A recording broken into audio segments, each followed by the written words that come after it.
Because what you were just saying, last week I fell out of the vortex hardcore, and it was like coming down off of heroin. Not that I've done it. Well, we didn't tell you what step 5 is. Step 5 is when you're back in step 1 and you're not mad at yourself for being back there. Step 5 is when you recognize that some contrasting moments are still of value, and you take it as a clarifying moment, as a bouncing off moment, and you don't beat up on yourself quite to the degree that you seem to be wanting to do here. Noted.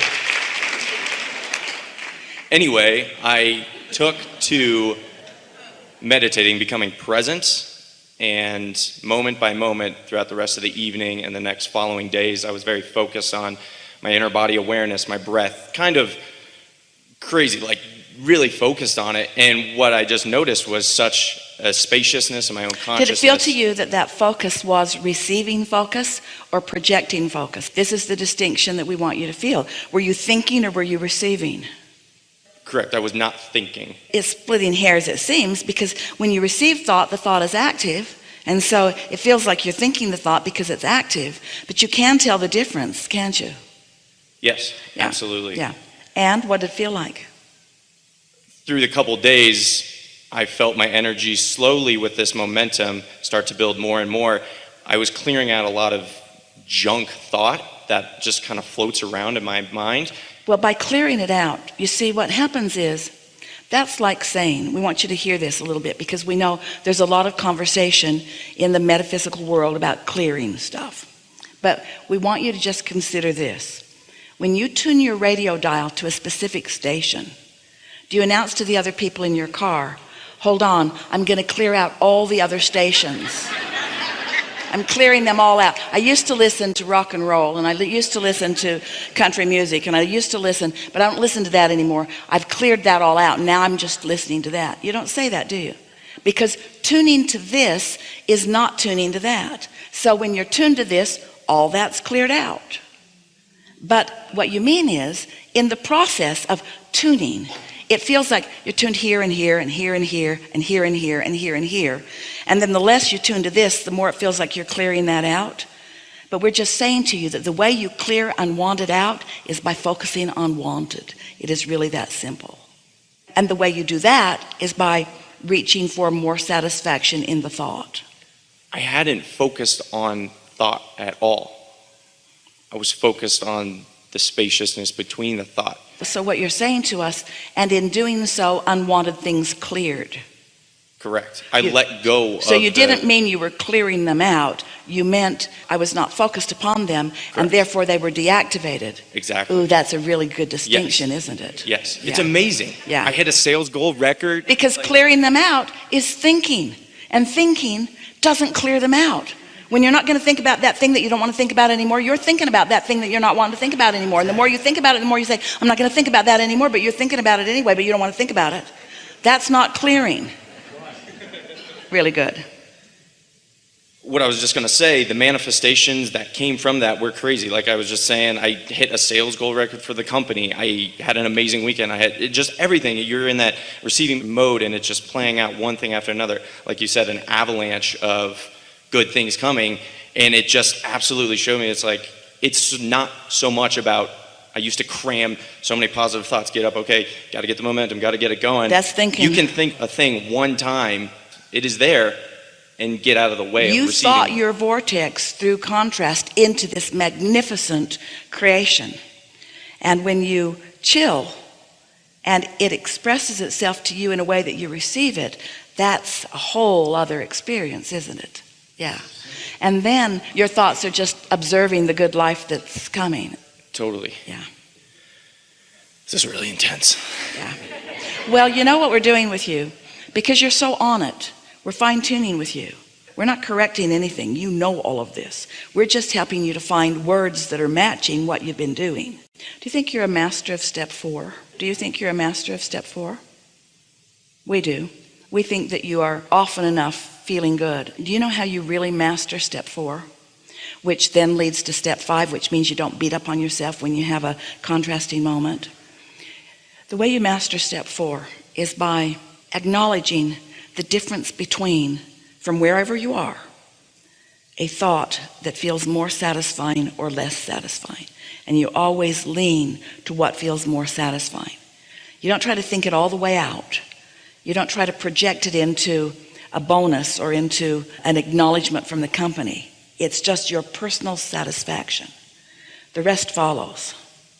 You mean, like, I've become very sensitive to where in any moment, which direction I'm leading? Yeah, because momentum is such an important part of this process of creating. So many people, they know what they want, and it's like putting an engine on a train that's going that way. But then they know where they are, and it's like putting an engine on the same train going the opposite direction. So they've got a sort of tug of war going on. And if you're sensitive to the way you feel, then you do less of the resistant thinking. You catch it in the earlier stages when it's easy to just let go of it. But if it gets some momentum, then it's a harder process of thinking. And that's what you're in the process of doing now. Your sensitivity is helping you to let go of the unproductive or the unhelpful thoughts earlier. And that's why you're allowing the momentum of what is wanted to flow. And that's why you're getting what feels to you, and it is, such good results. But the results that we want you to measure are not so much what plays out in the manifestation, like the highest sales goal that the company's ever had. That's nice, but that's not what we want to ring your bells. We want the fun and satisfaction along the way to be what's ringing your bells. You could come in last. It still could have been a pleasing experience. Well, that's what it's like. It's getting to that point where I know that as soon as I get the next thing, I'm going to get over it and I want the next thing. And I just love being in that, as you call it, the sweet spot. Yeah. Just that constant receptive mode. And I kind of played it as an experiment last week. I was like, okay, I'm just going to really back off the thinking so much. And what was presented to me was like a science. It's like, okay, I quit pushing on the brakes, quit paddling upstream, and instantly I was brought to all the things that are good. Because you know that you've done the asking and that it's all queued up for you. When you get that feeling that it is all done and now you just have to let it in, feel the difference in the way you feel when you say, oh, I've done the work, I've done the asking, and it's all queued up, and now the fun begins. Now I get receptive, and I get to witness it unfolding, and I get to be there right along the way to get specific and move it faster, or be more general so that no resistance comes, but I get my hands in the clay, I get to mold it into place. Feel the difference in that feeling and the feeling of, I have these things I want and I'm going to go get them and nothing's going to stand in my way. In other words, you can feel the tension in that, can't you? It's the satisfaction, because when it's flowing, it's flowing. It's like understanding that your power is power of focus, and that power of focus is power of letting go. But you can't let go if you don't trust the process. So you have to know that life caused you to create a vortex, and you have to know that that vortex is, and you do. And you have to know that your inner being and source is right there with that. And you have to know that ideas are being projected to you all day, every day, that it is being shown to you, and that the only thing you have to do is get yourself into a receptive mode where you can hear, which means you can't struggle and receive, and you can't worry and receive, and you can't fret and receive, and you can't be making your own really strong plans apart from that and receive. It's like finally accepting your worthiness and no longer needing to prove it. And that's why we wanted to emphasize just a little bit. There's a little bit of proving your value through the competition in your workplace. The highest mark on the chart can kind of get in your way. You can get carried away with that, where if that's not important, but the satisfaction factor is, then there are no accomplishments that are off limits for you or out of reach for you. And people will look at you and they'll say, what are your goals? And you say, what's your goal? What's your goal this month? And you say, to be happy. And they say, no, dummy, what's your goal? How much are you going to sell this month? Enough to keep me happy. I need a figure. I need to know how much and when. I need to know how much and when. I need to hear your goals. I'm sort of operating differently now. I sort of have an unlimited goal that if I said it to you, you wouldn't understand it. It's like there are no limits for me. I don't want to speak a goal that you might think is rational, because my goals like that would seem irrational to anyone who doesn't understand how this works. Don't say any of this out loud to anybody. We just want you to know it. In other words, I just want to be happy, just want to feel good. You can't intend something and not move in the direction of it and feel satisfied. You only feel satisfied if what you're intending you are moving toward. So don't worry, this satisfaction goal will keep you on track in a really consistent way. Not only will it keep you on track to receive whatever it is you want, it will keep you on track to live happily ever after. This is the recipe for happily ever after. Getting ready to be ready to be ready to be ready to be ready to be ready is living happily ever after. The way most humans are doing it is not ready, not ready, not ready, not ready, want this, not ready, not ready, not ready, want this, not ready, not ready, want this. Want to find some way to get there, get there. This is happily ever after. I'll be happy once I get there. No, you won't. You'll only be happily ever after if you understand that with everything that manifests, like all of those things that are manifesting for you, for everything that's manifesting, you're putting more into the vortex. So there's this continual cycle. It's like the new crop.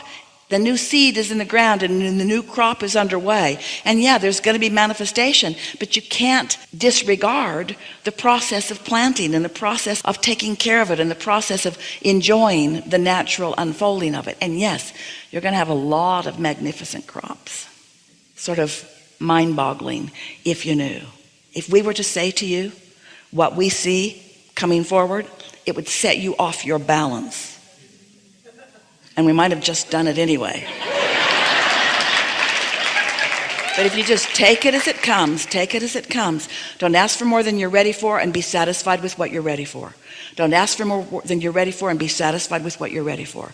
That's living happily ever after, which pretty much means you got to leave everybody else out of the equation, because they don't have the ability to feel the vibrational frequency between what's in your vortex and you. Only you can feel that.